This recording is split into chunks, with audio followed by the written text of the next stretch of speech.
नमस्कार, गुलमोहर किचनमध्ये आपलं स्वागत आहे। आज मी वेगळ्या पद्धतीने छोलेची भाजी बनवणार आहे। तर त्यासाठी मी सकाळी छोले हे भिजत घातले होते। तर याला जवळजवळ मी 8 तास भिजत ठेवलं होतं। तर आता हे आपल्याला हे कुकरमध्ये घालून घ्यायचे आहेत।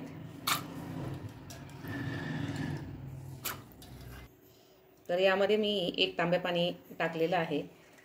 2 कांदे उभे चिरून घेतले आहे आणि 2 टोमॅटो हे पण असे मोठे मोठे फोडी करून घेतलेले आहेत। तर हे आपल्याला यामध्ये टाकून घ्यायचं आहे।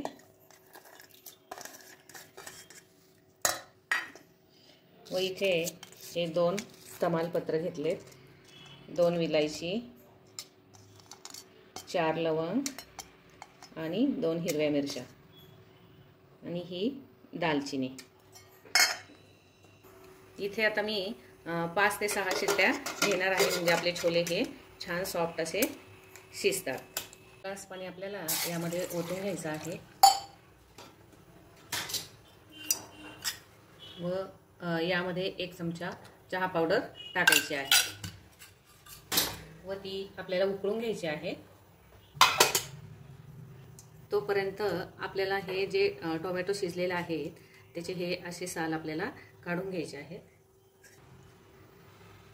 वास खूप सुंदर येतोय त्याचा, ते मसाले टाकल्यामुळे।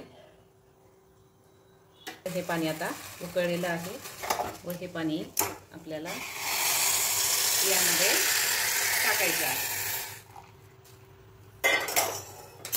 त्यानंतर आता हळद टाकायची आहे, लाल तिखट आणि छोले मसाला, या धना पावडर,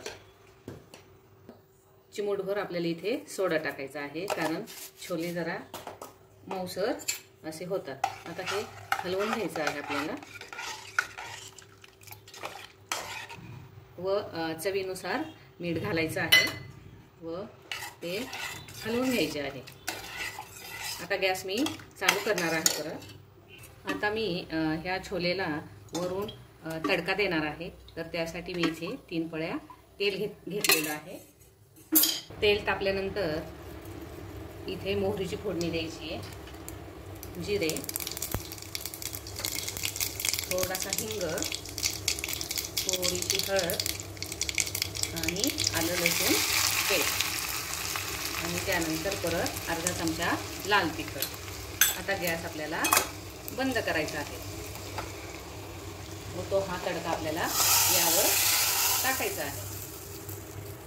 हे पहा किती छान असा रंग आलेला आहे।